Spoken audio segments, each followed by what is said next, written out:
¿qué tal? Estamos en Espacio Diverso, una coproducción entre Justicia TV y el Consejo para Prevenir y Eliminar la Discriminación de la Ciudad de México, el COPRED. Espacio Diverso es un espacio para reflexionar, analizar, platicar, hablar sobre temas relacionados con el fenómeno discriminatorio en la Ciudad de México. El día de hoy vamos a hablar sobre lenguaje e inclusión. Estamos ante una realidad que exige el reconocimiento amplio de las más diversas orientaciones, expresiones e identidades de género. El quebrantamiento de un paradigma binario sexo-género, producto de un sistema heteropatriarcal, donde la heterosexualidad y la masculinidad son la norma, que reproduce y refuerza la idea de que solo existen dos opciones, hombre o mujer, y niega así todo el espectro que hay entre y alrededor de estas, con su natural reflejo y expresión en el lenguaje. Este paradigma fortalece además la idea de que siempre existen dos únicas posibilidades opuestas entre sí y que es preciso elegir una a la que después ya no se puede renunciar. No hay perspectiva más conservadora que aquella que alude a lo inmutable, aquella que niega la posibilidad de un cambio constante, de la fluidez, de la aceptación de que nada es fijo, permanente o estático, ni las ideas, ni la construcción de la propia identidad, ni el género, ni el lenguaje. Negar la posibilidad de una transformación en el lenguaje es negar nuestra propia evolución y la de nuestras sociedades. Por supuesto, no podemos ignorar algo que es verdad. No solo se trata del lenguaje per se. El lenguaje incluyente tendría que ser la expresión de un sistema de valores y de creencias diferente, de un cambio cultural en serio, pero en el principio está la palabra. Todo pasa por ella. No existe lo que no se nombra. Ya lo decía Gilberto Rincón Gallardo.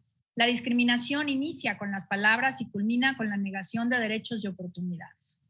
Llamar democrática a una sociedad bajo los valores liberales implica el reconocimiento, y este pasa por nombrar.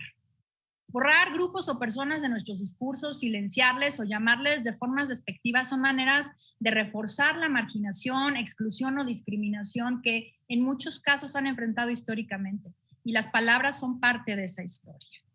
Es momento de reconocer que ante estas realidades, el conocimiento que hemos acumulado hasta hoy y los términos acuñados como parte de la lengua española no alcanzan y han dejado de ser suficientes. Y así ha sido siempre ante nuevas realidades. Para platicar sobre el tema del lenguaje y de inclusión, tenemos en Espacio Diverso a tres invitades que me da muchísimo gusto recibir en este espacio. Se encuentra con nosotros Gisela Carlos Fregoso, quien es profesora de la Universidad de Guadalajara y encargada del proyecto Mestizaje, Racismo y Blanquedad en México. Muchas gracias, Gisela. También se encuentra con nosotros András Yaret, que ya había estado con nosotros acá en Espacio Diverso y es coordinadora del colectivo Resistencia No Binarix.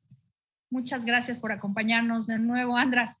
Y también nos acompaña Paulina Chavira, quien es asesora lingüística y periodista. Paulina, me da mucho gusto también recibirte por acá en Espacio Diverso. Y bueno, pues me gustaría empezar contigo, Paulina.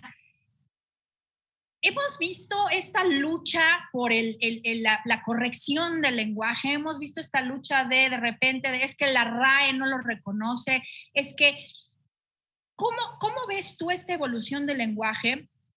Y como lingüista, esta perspectiva del lenguaje incluyente, del hablar en el todes, en el ellos, desde la perspectiva de una lingüista, ¿cómo ves esto y cómo lo explicas a las personas que nos acompañan? Pues primero que nada, gracias por la invitación. Estoy súper honrada de estar con ustedes y poder hablar de este tema del que creo que necesitamos hablar mucho y aprender y escuchar. Pues yo puedo aquí, así con toda la confianza, puedo confesarme que hace unos años yo era de ese grupo de personas que decía, no, es que la RAE dice, ¿no? ¿Por qué? Porque creo que es como nos han enseñado la lengua. Esa es la forma en la que nos han dicho que se hace la lengua, ¿no? Que las academias vienen y nos dicen esto es lo que se tiene que hacer, así es como funciona, estas palabras son las que se pueden usar, estas no existen, no se pueden usar, ¿no? Y creo que gracias a mi experiencia profesional de vida, de conocer a personas maravillosas que me han enseñado mucho, es que me di cuenta de que esto no funciona así, ¿no? O sea, la realidad es que sí, por más que luego nos lo dicen, creo que no lo entendemos mucho, que quienes hablamos la lengua somos quienes a quienes nos pertenece la lengua, ¿no? O sea, somos quienes la hacemos, quienes la conformamos, y creo que nos cuesta mucho trabajo salirnos de este esquema en el que estábamos, en donde viene una academia, en este caso la RAE, que a mí me llama ya la atención que sea precisamente la RAE, y a lo mejor no la Academia Mexicana de la Lengua, sino la RAE, la Real Academia Española, la que viene y nos dice: así es como ustedes, personas de México, tendrían que hablar, ¿no?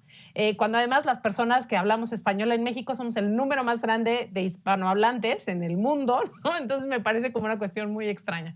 Y me parece que es eso, el tratar de cambiar la forma en la que nos adueñamos de la lengua, en la forma en la que nos expresamos, entender que de verdad la lengua es muy maleable, que es cambiante, que necesitamos, o sea, la lengua, las palabras nos sirven para nombrar la realidad y nuestra realidad no es la misma. O sea, simplemente, y si a alguien le queda alguna duda, los últimos 2 años nos han demostrado que nuestra realidad no es la misma, ¿no? En algo que podríamos decir que es comunitario, ¿no? Que se puede compartir por muchas otras personas.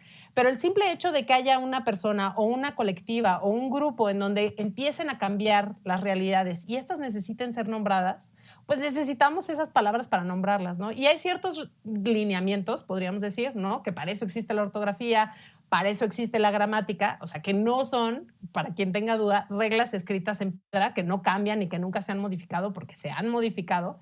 Existen estos lineamientos o estas guías como para que podamos ir precisamente acomodándolas a la realidad que estamos viviendo, al momento, a las necesidades que tenemos. Y creo que ahí es donde cambia todo, ¿no? O sea, el entender que verdaderamente tenemos poder sobre la lengua. Creo que no nos damos cuenta que tenemos poder sobre la lengua, sobre la forma en la que nos expresamos, y que también tenemos una creatividad maravillosa que podemos explotar también en la lengua, ¿no? O sea, y no necesariamente se tiene que quedar a lo mejor en inventos que llaman mucho la atención, sino que a partir de la forma en la que nos expresamos podemos también invertir esa creatividad que todas las personas tenemos. Y ahí es donde yo veo ese cambio, ¿no? O sea, en donde tendría que estar. Pero sí es verdad que muchas personas creen que en este caso una academia, la Real Academia Española, es quien tendría que venir a decirnos cómo hablar, y yo ya no puedo estar más en desacuerdo con eso. Claro, porque además, porque un grupo de personas en un espacio aparte, digamos, tendría que decir esto está bien y esto está mal, y sobre todo no atender las exigencias de un grupo, de una población o de una necesidad lingüística que no se está expresando, ¿no? En una realidad, ¿no? En algún otro espacio decíamos, bueno, ahora todo el mundo dice, pues hacemos un Zoom. Quizás hace 3 años nadie sabía de qué se hablaba cuando decíamos eso, y nadie se está tirando al piso porque decimos hacemos un Zoom. Hace poquito veíamos a un escritor español muy famoso diciendo que pues una mujer soldada de Ucrania seguramente no decía todas, todos y todes. O sea, no entiendo realmente qué tiene que ver una cosa con la otra, pero además esta resistencia, ¿no? Como si se les estuviera quitando algo. Gisela, ¿cómo tendría que reflejarse este reconocimiento de estas y de otras realidades en el lenguaje? Yo creo, bueno, muchas gracias por la invitación y gracias, es un placer conocerles, bueno, a ti, a Paulina y a Andras. Yo creo que la lengua no se da en el vacío, ¿no? O sea, cuando decimos que hay gente que pega el grito en el cielo porque decimos todes, o que dice que la lengua y el habla son cosas distintas porque, bueno, ¿quién? O sea, la forma en que nos comunicamos no se da así como en el éter, en el aire, pues, ¿no? Siempre está cargada de quién está diciendo las cosas. Entonces, si alguien nos dice, por ejemplo, que lengua es una cosa, es un sistema de signos estructurado, definición así tipo finales del siglo XIX, principios del XX, bueno, ¿quién lo está diciendo? ¿A quién le es funcional eso? Porque si uno recuerda, por ejemplo, Ángel Rama, La ciudad letrada, pues la lengua es un instrumento ha sido un instrumento de dominación. O sea, la lengua, con ese sistema que lo conocemos institucionalizado en lugares postcoloniales, ¿no? Como dicen algunos, o sea, que tenemos una historia de colonización, la lengua ha sido un instrumento de dominación, ¿no? Entonces, cuando alguien dice, ay, es un sistema de dominación, entonces, ¿por qué quieren el reconocimiento de las lenguas indígenas? Bueno, ¿quién está preguntando eso? O sea, no se da en el vacío, ¿no? Cuando alguien dice, quieren igualdad, pero quieren que en el lenguaje, bueno, ¿quién lo dijo? ¿Y en qué contexto, pues, no? Eso yo pienso que es una cosa, ¿no? Que la lengua y el habla, ¿no? Que la lengua se nutre del habla, sin habla no hay lengua, bueno, en fin, ¿no? Una serie que parecen trabalenguas, pero no lo son. Creo que más allá de ello hay que entender que, bueno, eso, ¿no? Que la lengua se da contextualizada y las pugnas o debates sobre qué debe cambiar deben de contextualizarse y verlo, qué lengua estamos hablando, ¿no? Y quién está diciendo qué, ¿no? O sea, quién está pugnando por qué, ¿no? Si dicen que la lengua no necesita ser modificado, bueno, seguramente tiene cuerpo esa persona que está diciendo, ¿no? Que a lo mejor es un hombre, heterosexual, quizás blanco, ¿no? Digo, no tengo los datos o una encuesta como para demostrarlo así, de forma fehaciente, pero es muy probable, pues, ¿no? Entonces, yo pienso que eso, ¿no? Y si la lengua o no debe cambiar, por supuesto, si no estaríamos hablando latín aquí, por supuesto, por Dios. O sea, y la cosa es, a mí lo que me llama la atención, que son muy necesarios los debates y explicar para la gente que trabajamos con señalar como las opresiones o este tipo de cosas, es importante insistir en por qué es importante, ¿no? Cambiar las cosas. Pero también, por ejemplo, nadie está poniendo atención cómo están súper normalizadas otras prácticas lingüísticas que esconden un montón de opresión, ¿no? Entonces, un poco lo que digo, lo del Zoom, bueno, puede ser un ejemplo, pero pueden ser otras, ¿no? O sea, como en los periódicos, por ejemplo, hay mucha retórica, mucho eufemismo para esconder violencias contra las mujeres. Mujer se encuentra muerta, ¿no? En lugar de una mujer fue asesinada, mujer fue encontrada muerta, como si se encontró a sí misma, ¿no? O sea, entonces, sí, ¿no? O sea, ¿por qué les molesta un todes, ¿no? Que a nivel académico, a nivel jurídico, y se desperdician, bueno, no digo desperdician, pero se emplean recursos y tiempo de muchas personas para explicarle por qué es necesario un todes, pero nadie está prestando atención en cómo se usan eufemismos lingüísticos para solapar un montón de opresión, ¿no? Entonces, bueno, eso, ¿no? Que no es neutral, pues, ¿no? No es ingenuo, ¿no? Y pues, si no, esta conversación sería en latín, ¿no? Y pues, o sea, eso, ¿no? Gracias. No, gracias a ti, Gisela. La verdad es que sí, justo, ¿no? O sea, ¿quiénes son las personas que se quejan del todes? Y digo del todes porque exactamente es eso, ¿no? Nadie se queja de otras figuras del lenguaje incluyente y mucho menos de estos eufemismos que bueno que señalas, ¿no? Porque también es muy importante cómo la utilización de las palabras lleva a invisibilizar determinadas conductas o determinadas cuestiones. András, me gustaría mucho conocer tu perspectiva y por qué es importante ser más incluyentes al expresarnos. Y sobre todo me interesa mucho también como qué resistencias has encontrado tú y han encontrado desde Resistencia No Binaris justo en este uso del lenguaje incluyente, porque pica mucho a determinadas personas, ¿no? En específico, reconocer a las personas no binarias y utilizar un lenguaje adecuado con ellas. Claro, bueno, primero que nada, muchas gracias por la oportunidad de estar nuevamente en este espacio, también de conocerles, es un gustazo estar por acá. Y bueno, yo quiero compartirles que justamente uno de los primeros, digamos, frenos que encontramos como, bueno, siendo personas no binarias, precisamente para que se nos respete nuestro pronombre o para que simplemente, o sea, estemos presentes en el habla, es justamente esto que ya mis compañeras estaban mencionando acerca de las resistencias que simplemente vienen desde el academicismo. Y es que no le puedo nombrar de otra manera, porque academicismo es esta parte de, digamos, endiosar, romantizar lo que dice la academia sin siquiera cuestionar absolutamente nada, ¿no? O sea, justamente lo que estaba diciendo Gisela. Y bueno, déjenme decirles que también, o sea, esto del lenguaje neutro, o incluso el pronombre neutro, no es algo que surja de una moda millennial, porque es lo que siempre nos dicen, es que ustedes se lo inventaron, o es que quieren llamar la atención, es que hay, pues para qué, ¿no? Pero déjenme decirles que pues justamente, o sea, yo me puse ahí a indagar, o sea, ya llevo varios años investigando este tipo de cosas, desde 1976.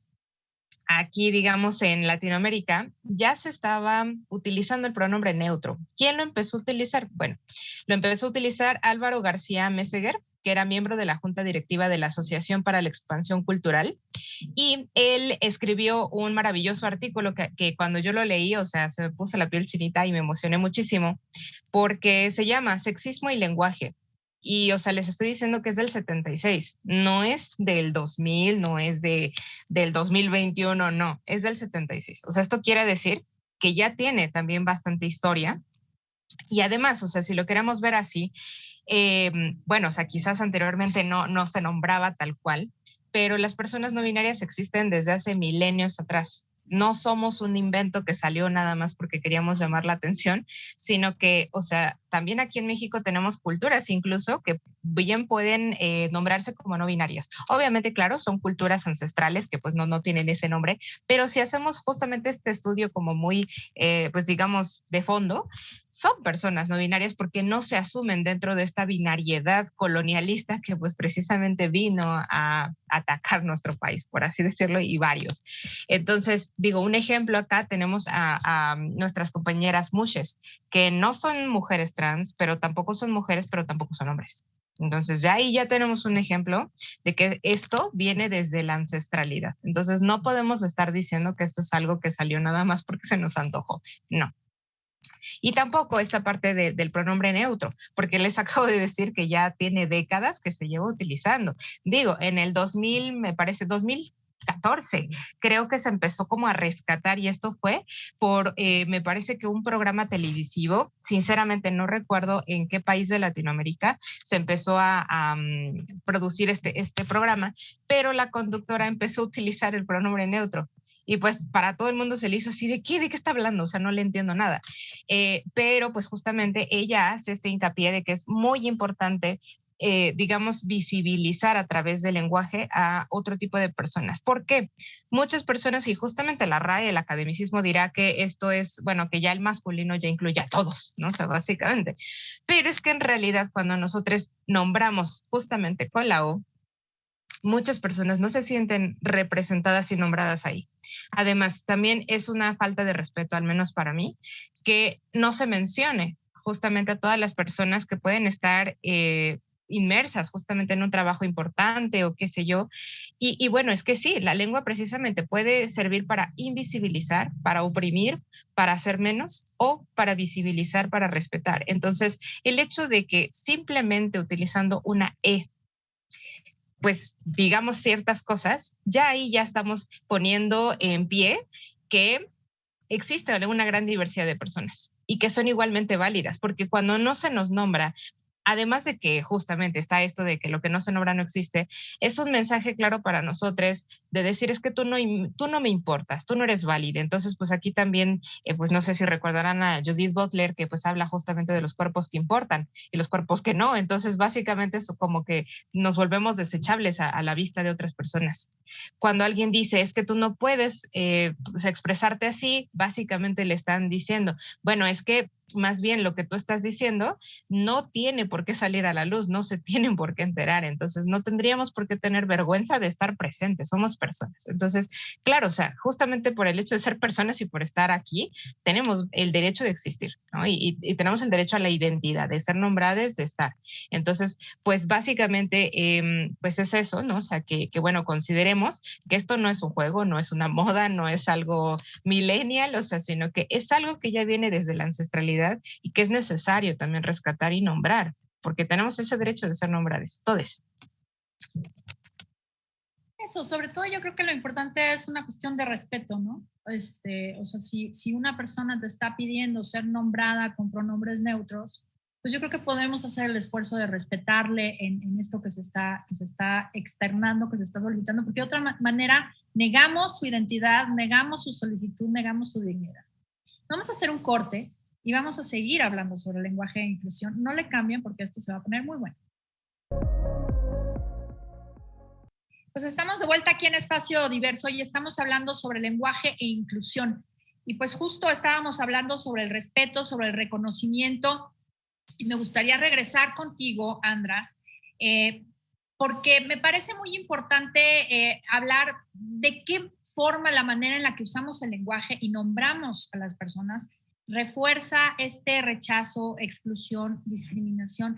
Me parece muy importante subrayar esto y por qué es importante, porque de repente nos encontramos con quienes rechazan lo que para estas personas es el lenguaje incluyente, que nada más implica en él todas, todos y todes, como si no hubiese otras formas. De repente había ahí por ahí un post en Facebook que no sé si han visto de una supuesta, en un supuesto restaurante en donde saludan, hola, ¿cómo están todes?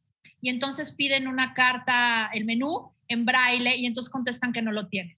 Y entonces dicen, ese es el verdadero lenguaje incluyente. Entonces, como si fuera una cosa, o sea, como si el lenguaje incluyente solamente fuera los pronombres neutros, cuando en realidad de lo que se trata es justo, ¿no? De nombrar, de visibilizar, de incluir y de que el lenguaje deje de ser funcional a estos sistemas de opresión, como decía Gisela. Entonces, András, ¿cómo ves esta cuestión? Sobre todo, ¿cómo explican esta cuestión desde tu organización sobre cómo el lenguaje pues, refuerza este rechazo y discriminación? Sí, pues bueno, justamente, o sea, yéndonos otra vez a esta parte un poco academicista, nada más como para poner un ejemplo, si ustedes buscan ahí en la RAE, y lo pueden hacer ahorita o después cuando lo estén ya checando con más calma, métanse a Google o justamente un diccionario y busquen mujer pública. Lo que les va a aparecer inmediatamente va a ser prostituta, tal cual, prostituta, ni siquiera justamente como nos referimos a las trabajadoras sexuales, tal cual. Pero si ustedes buscan hombre público, va a aparecer presidente, va a aparecer persona que se dedica a altos cargos en el gobierno. O sea, este es un claro ejemplo de cómo es que el lenguaje ya está poniendo una carga, o sea, de prejuicios allí, ¿no? O sea, este es uno de los tantos ejemplos que les puedo poner. Pero, por ejemplo, también tenemos expresiones que se utilizan muchísimo para la diversidad sexogenérica, que ya tienen añísimos, como por ejemplo que, ay, bueno, pues es que el rarito, o sea, y es como que, claro, o sea, esta palabra de rareza, raro, se asocia mucho precisamente a algo que se sale de la norma y que tienes que rechazar. Entonces, ya desde el lenguaje se tienen un montón de expresiones, un montón de palabras que hablan acerca de esta especie de castigo que se nos coloca a las personas que nos salimos de esas normativas sociales que todo el tiempo están, ¿no? O sea, presionándonos. Entonces, justamente como les mencionaba hace un momento, cuando no se nos nombra justamente, o sea, y nada más es, bueno, justamente cuando, por ejemplo, no sé, bueno, voy a poner un ejemplo personal porque a mí me pasa mucho que yo especifico, a ver, mi nombre es neutro, o sabes qué, omítelo, o dime András, nada más.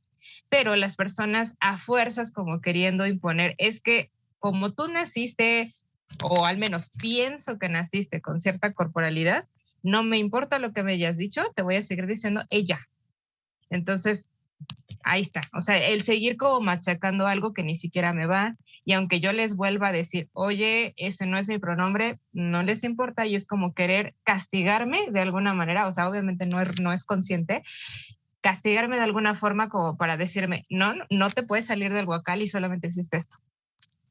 Pero entonces ahí es donde yo digo, bueno, mira, no soy un holograma, o sea, no soy una creación de tu imaginación, aquí estoy y siento. Es como, por ejemplo, o sea, yo creo que muchos de ustedes tienen 2 nombres y muy seguramente alguno de estos nombres no les gusta. ¿Qué sentirían? Si ustedes ya lo hicieron saber, por favor, no me digas así. Y las otras personas están macheque y macheque. Fulanita de tal y fulanita de tal, ¿no? Y tú así de, es que ya te dije, por favor, que no me digas así. Lo mismo ocurre con nosotros. ¿O qué pasaría si de pronto ustedes, claro, se identifican con algún pronombre dentro del binario y de pronto alguien viene y les empieza a tratar con el otro pronombre? ¿Cómo se sentirían? O sea, se sentirían raros y o sea, no sé, quizás si les están llamando, o sea, presencialmente, o sea, que ustedes están aquí y otra persona allá y les empiecen a decir, por ejemplo, en este caso, que bueno, son mis compañeras, que les empiezan a decir joven, joven, o sea, joven es una palabra neutra, pero usualmente se utiliza para hombres, ¿no? Entonces, quizás entrarías en confusión, como de, ¿me está hablando a mí o a quién le habla? O que se estén refiriendo a ti en masculino, pues te quedarías como, o sea, como me estás hablando a mí, o sea, ¿por qué te refieres a mí en masculino? Entonces, lo mismo sucede con nosotros, ¿no? O sea, a la hora de que se nos invisibiliza y a la hora de que se nos quiere restregar, no me importa y yo te voy a seguir nombrando como te leo, pues eso es una completa cuestión de sí, o sea, invisibilizar, de decir, o sea, yo lo veo como mucho egocentrismo, como de mi idea, mi razón es la que importa, la tuya no. Entonces, es una forma de borrar completamente a la otra persona. Y bueno, si estamos hablando de aquí, que tenemos derechos humanos y que justamente por el simple hecho de haber nacido, pues tenemos ese derecho a ser nombrados, o sea, ustedes pueden verlo ahí en la cartilla de los derechos humanos, o sea, tenemos el derecho a la identidad, el derecho pues justamente a un nombre, a una familia, a muchas cosas. Entonces, ¿por qué por el simple hecho de, no sé, identificarnos de una forma distinta, no tendríamos ese acceso? ¿Por qué no?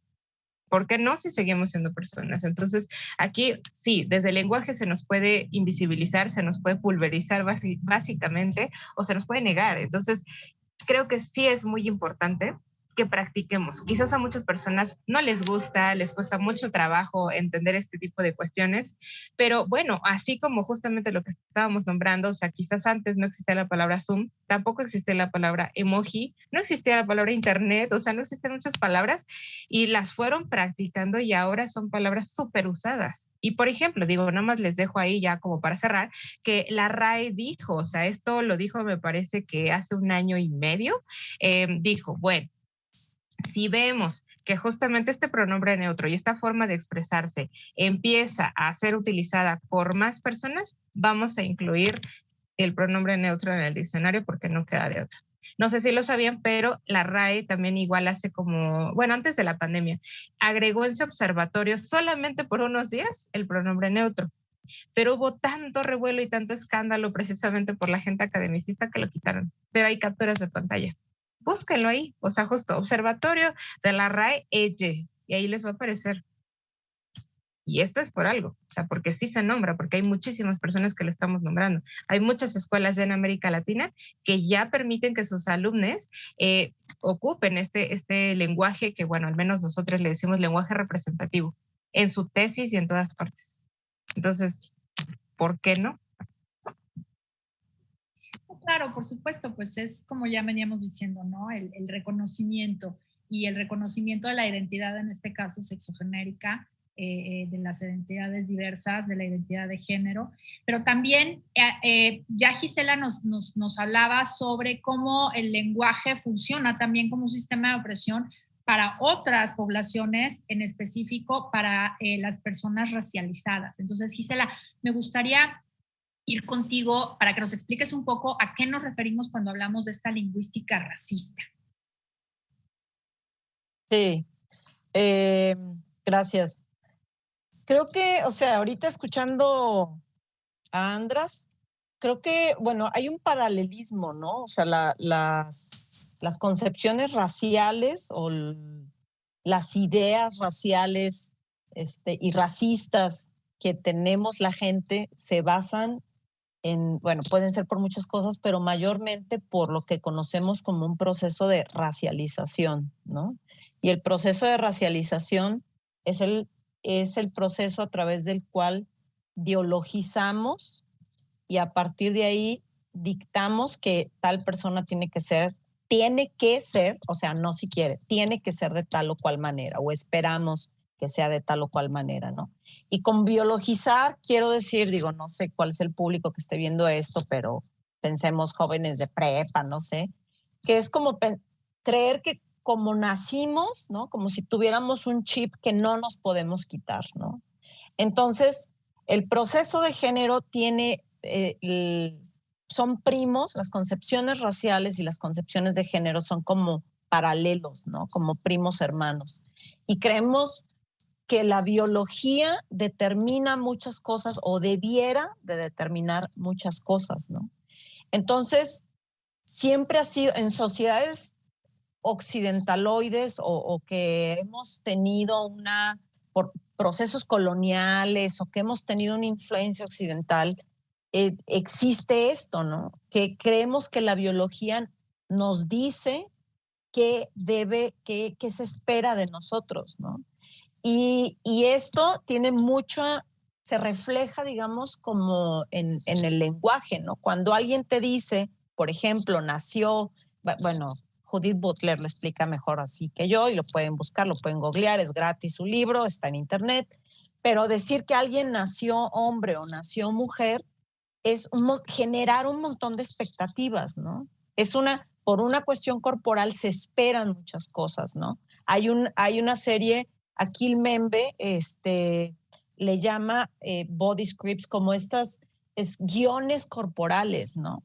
Entonces, lo racial es parecido, ¿no? Cuando una gente nace de determinado color de piel, con determinado cabello, se cree que por eso va a ser tal o cual cosa, ¿no? Se espera de esa gente, no, todas las personas negras son buenísimas para bailar, ¿no?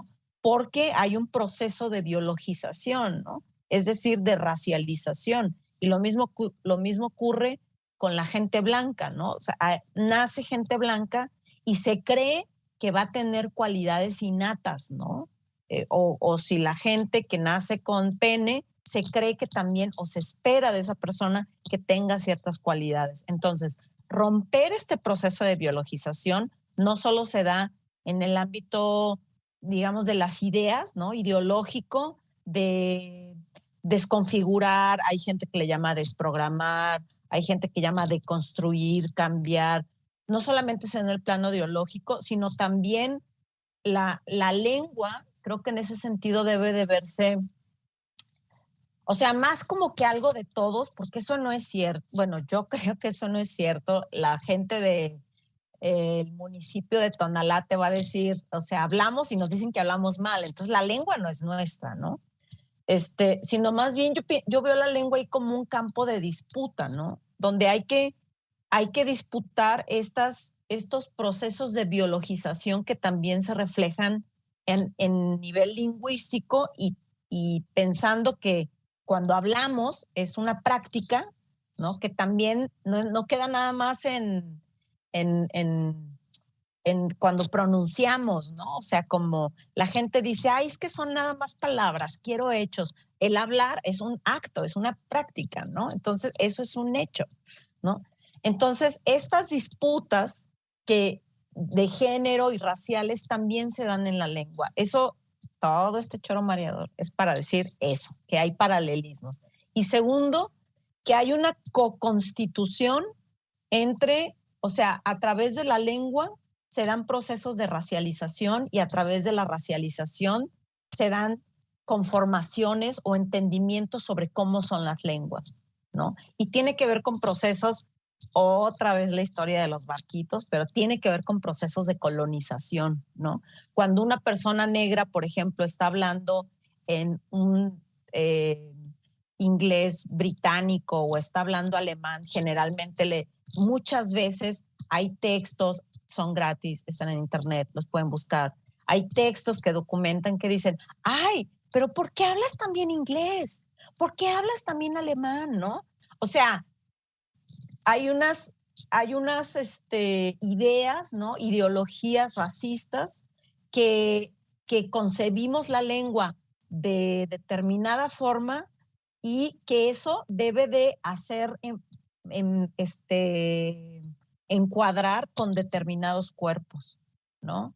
Entonces, cuando vemos ciertos cuerpos morenos, vemos cuerpos negros, vemos personas indígenas, ¿no? Que cuando dicen que son indígenas dicen, ay, pero ¿por qué habla también español? Porque justamente la lengua también es racializada, pues, ¿no? O sea, hay una co-constitución de nuestras concepciones raciales que está configurada a través de la lengua. Por eso la lengua se vuelve un campo de disputa a propósito del primer bloque cuando decían de cómo nombrar, etcétera. Bueno, sobre las políticas del nombrar, hay un montón de literatura, es gratis, está en internet, pueden buscar.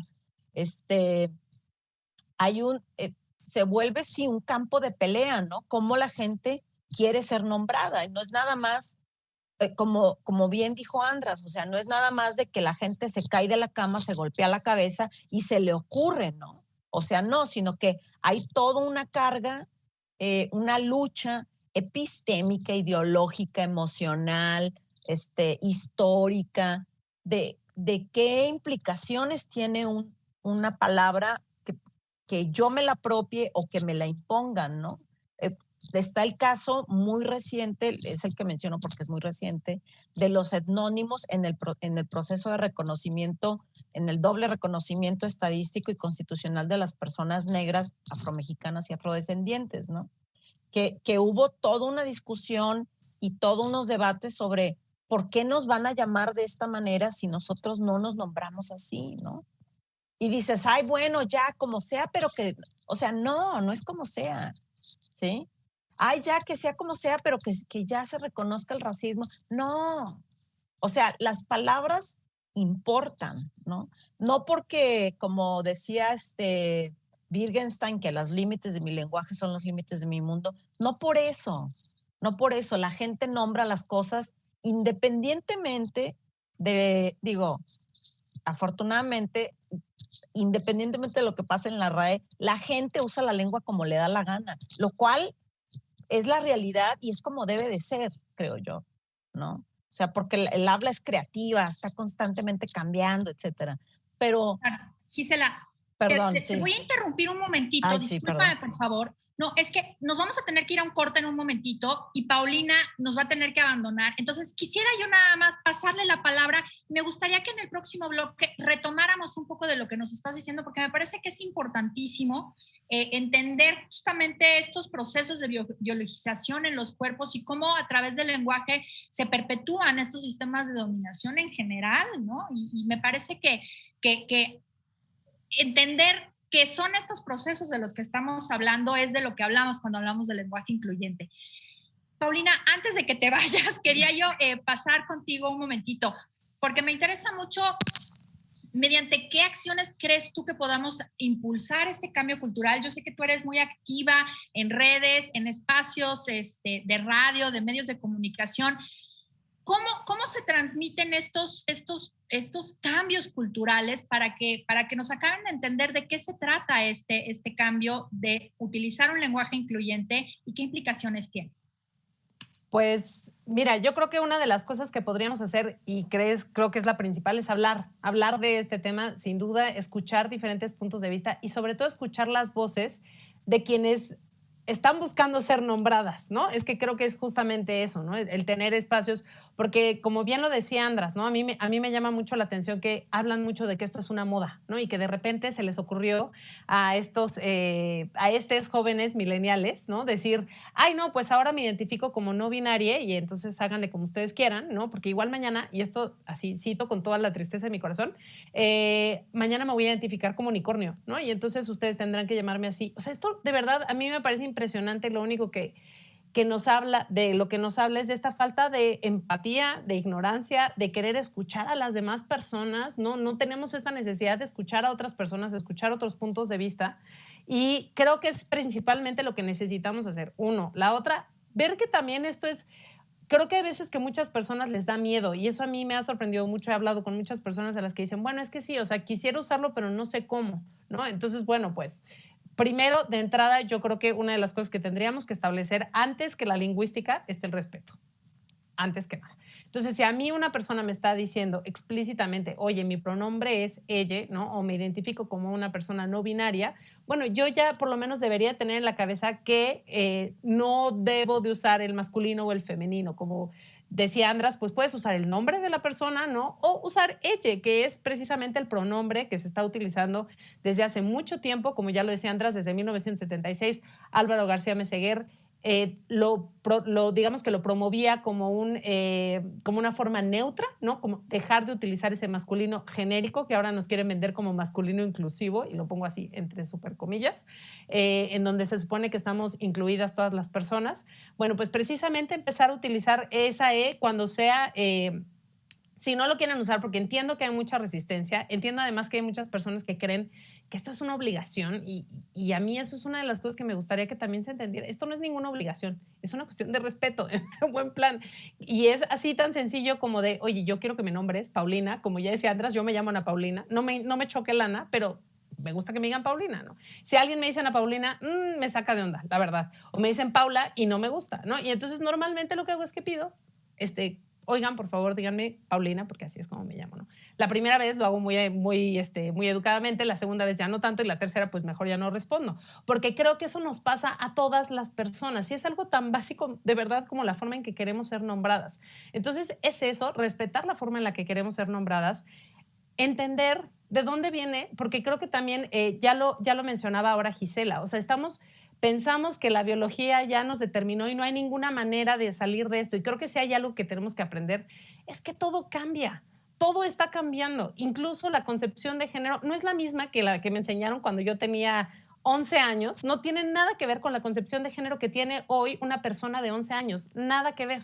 Y creo que es precisamente una de las cosas que tenemos que estar un poco más abiertas a entender que las cosas están cambiando, y que a lo mejor a mí me parece lejanísimo, me parece que esto no sucede en mi círculo cercano, pero sucede. Y creo que sí hay que tenerlo en mente como para aprender, para escuchar, para dialogar desde el respeto, porque a mí me impresiona de verdad cómo este asunto genera como toda la violencia, todo el enojo, ¿no? Que evidentemente ahora que lo decía Gisela me parece, y hasta lo apunté aquí, obviamente esto es un campo de disputa, por supuesto que sí, porque la lengua siempre ha sido un campo de disputa, siempre, ¿no? Nada más que ahora con el género pues nos salta más, pero siempre ha habido esta lucha, ¿no? Incluso seguramente lo habrán visto, no sé, ahora por ejemplo el decir Kyiv o decir Kiev, ¿no? ¿Qué denota decir Kiev y qué denota decir Kyiv? Como qué denota escribir México con J o con X, ¿no? O qué importa decir Beijing o Pekín. O sea, siempre ha habido este tipo de discusiones, ¿no? O de dilemas, si así lo queremos poner, en todos los campos, no nada más en el género, pero en el género nos pesa muchísimo, ¿no? Porque creemos que todo tiene que estar súper establecido en lo masculino y en lo femenino. Y no es así. O sea, creo que es parte de entender que todo esto está cambiando, que necesitamos hablar de este cambio. Y eso, o sea, tratar de hablar en donde más se pueda, en los lugares en los que sea posible, ¿no? Y utilizar los pronombres que corresponden, ¿no? Una de las cosas que hacemos, por ejemplo, en el podcast en el que conduzco es que, evidentemente, si una persona nos dice, me identifico como persona no binaria, hablamos con la por supuesto que sí. Por supuesto que sí, o sea, sin ninguna duda, ¿no? Y creo que esa es una de las cosas que tendríamos que estar empezando a hacer, ¿no? A entender que esto está cambiando. Cuando hacemos, a mí no saben cómo, así, obviamente con los eufemismos también me da una tristeza brutal, Gisela, en cuanto al trabajo que hacemos quienes trabajamos en medios de comunicación. Pero, por ejemplo, ¿qué tal cuando hablamos de personas no binarias, asignándoles, ¿no? Mal generizándoles, porque pensamos que tienen cierta apariencia y ese es el pronombre que deberíamos usar cuando explícitamente han dicho que es otro pronombre, ¿no? Entonces, hay mucho, mucho trabajo por hacer.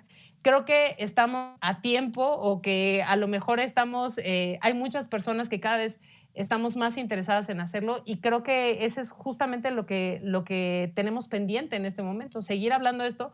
¿Por qué? Porque así es, así está sucediendo. No necesitamos dar más explicaciones que esto es el respeto, punto. Es Paulina, respetar muchas la gracias. diversidad. Gracias a ustedes. Muchísimas gracias. Un gusto haber estado aquí. Vamos a hacer un corte. Te agradecemos, Paulina, pero vamos a regresar, por supuesto, con Gisela y con András para seguir hablando sobre lenguaje e inclusión. No le cambien, porque ya vieron que esto está muy interesante. Estamos en Espacio Diverso. Bien, pues estamos de vuelta en este último bloque de Espacio Diverso y estamos hablando sobre lenguaje diverso, e inclusión. Y bueno, pues nos quedamos un poco con Gisela con el tema de la lingüística racista y cómo los procesos biologicistas se van dominando, digamos, o se van conformando a través del lenguaje. Entonces, quería yo retomar contigo, Gisela, porque te interrumpí de una manera un poco abrupta, pero creo que es súper importante redondear, digamos, esta idea, sobre todo para que quienes nos están viendo ahora y se resisten a entender la importancia del lenguaje incluyente, pues les quede claro cómo es que a través del lenguaje podemos justo conformar estas pues sociedades mucho más respetuosas y mucho más incluyentes. Gracias. Estoy viendo mi tiempo. Yo creo que, o sea, partiendo de lo que acaba de decir Paulina sobre este ejemplo que mencionaba, que cuando haces alguna anotación o oye, mira, no me nombres así, nómbrame de esta forma, oye, mira, no digas, no te refieras a determinadas personas de esa manera. Y la respuesta que hay, que parece de risa, pero no lo es, de que entonces mañana me vas a pedir que les diga unicornio, ¿no? Yo lo que pienso, como pensando en este cambio cultural, ¿no? De qué podemos hacer, la respuesta sería, bueno, y si la gente te pide que le llames unicornio, ¿y qué pasa? O sea, ¿qué te quita, no? ¿Qué sucede, pues, no? O sea, y si mañana o después de mañana te pide que le llames de otra manera, ¿qué te quita? ¿No? Entonces yo pienso que un primer paso es reconocer que tenemos un panorama nacional latinoamericano y estamos atravesando en un momento global de recrudecimiento y de derechización, ¿no? Y eso quiere decir que hay muchas resistencias, bueno, este momento global en el que estamos, o sea, como en términos geopolíticos, pues, ¿no? De lo que está pasando a nivel mundial, va a haber muchas resistencias deviene esto o está sucediendo porque pues hubo movimientos sociales muy importantes en las últimas décadas. Entonces, ese cambio cultural va a generar incomodidad. Esa es una cosa que tenemos que aceptar, ¿sí? Y, o sea, no va a ser bonito y por favorcito, mira, tienes que nombrar a las personas. O sea, no va a ser así, va a generar incomodidad. Y esa incomodidad, generalmente, la historia nos ha dicho, lo pueden consultar, está Google, hay libros, es gratis, lo pueden googlear. Esa incomodidad deviene, pues, de la gente que históricamente ha estado muy cómoda, que ha estado bien, que dice, si así estamos perfecto en hombre, mujer, él, ella, o sea, que no quiere moverse de su zona de confort, ¿no? Entonces yo pienso que un primer paso es que tenemos que aceptar que vamos a tener conversaciones difíciles, ¿no?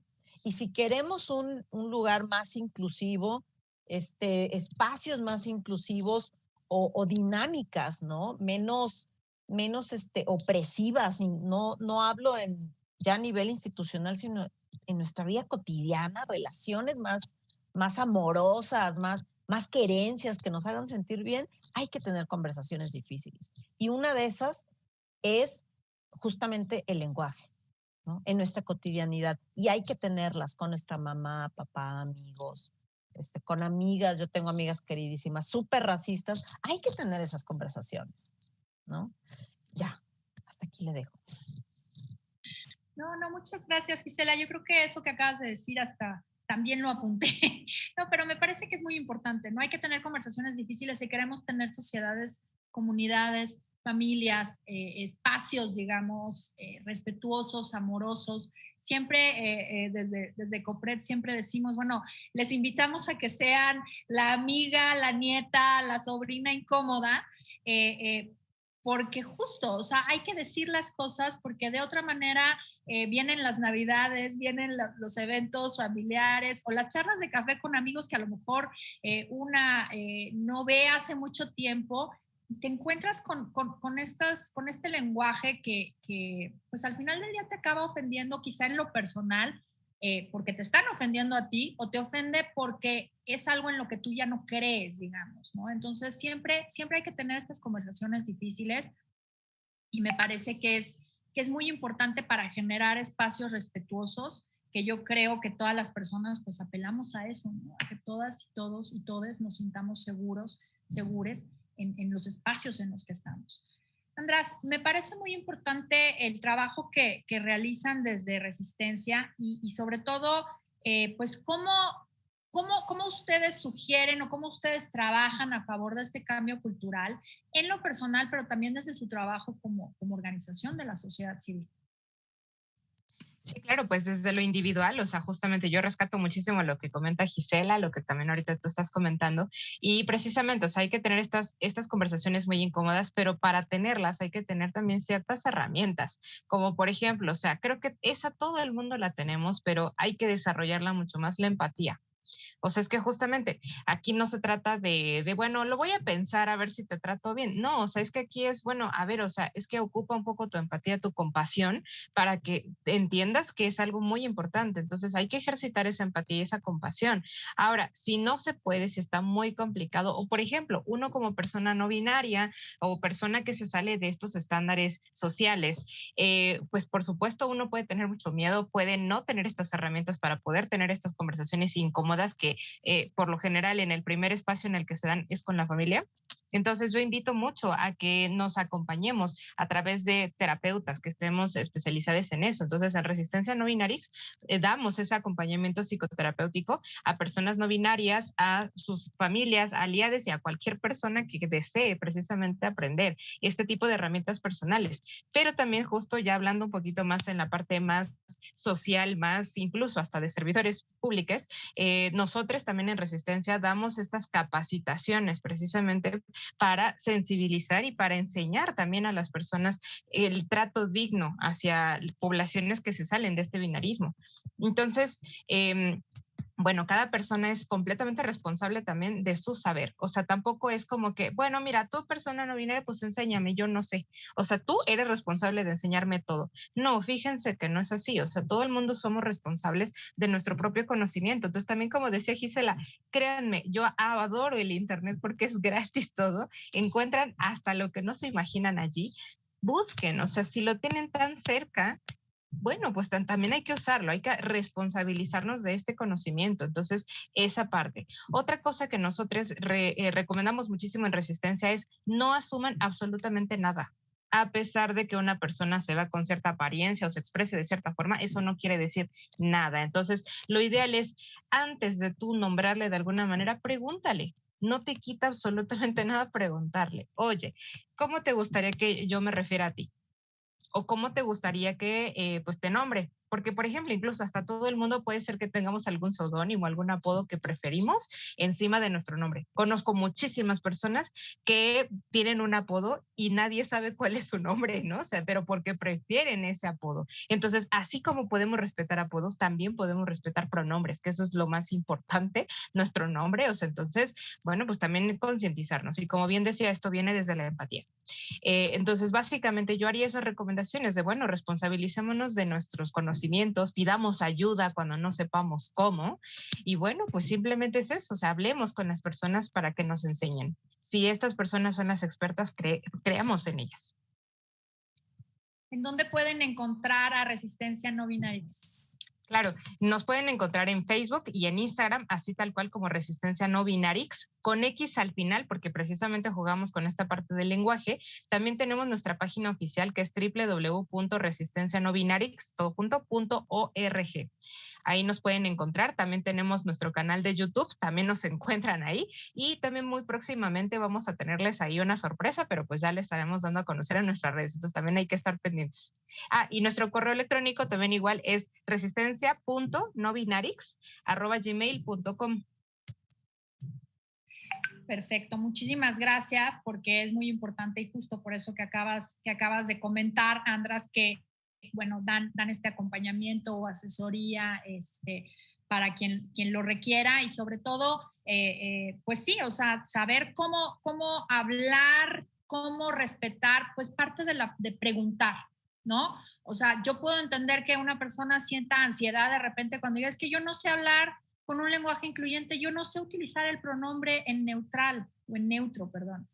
Pues pregunta, intenta usarlo, ¿no? Si te equivocas, no pasa nada. El problema es no querer usarlo, porque eso implica no respetar lo que te están pidiendo, ¿no? Si utilizas mal el pronombre, si de repente no sabes cómo conjugar el verbo o cómo referirte, pero hay la intención de hacerlo, me parece que vamos por el buen camino y poco a poco vamos aprendiendo. Esa es la intención, digamos, de hacerlo, es la intención de respetar a las personas, por un lado. Y por el otro lado, pues a mí me parece que es bien importante ser críticos, y con respecto a el lenguaje que usamos, cómo lo utilizamos, lo que leemos, porque a mí me parece que es fundamental también no solamente las palabras, los conceptos, sino la composición de las palabras, como Gisela en el primer bloque ponía, por ejemplo, el ejemplo de los eufemismos que se utilizan para la violencia de género, ¿no? O para la violencia en general que vivimos en el país. A mí me parece que es fundamental ser críticos, ser crítiques con respecto a cómo estamos leyendo y cómo estamos absorbiendo esa información que se nos está transmitiendo a través del uso de la lengua. Y por eso el uso de la lengua pues tiene que estar en constante revisión, en constante cambio, porque es la herramienta con la que las sociedades nos vamos conformando. Y pues hemos llegado al final de Espacio Diverso. Como siempre, termino diciendo que nos falta espacio en Espacio Diverso para continuar hablando sobre los temas, porque la verdad es que siempre tenemos invitades pues que aportan muchísimo. Les agradezco mucho, Gisela y András, por habernos acompañado en esta edición y les agradezco a ustedes por habernos acompañado hoy a hablar sobre lenguaje e inclusión. Nos vemos a la próxima. Gracias.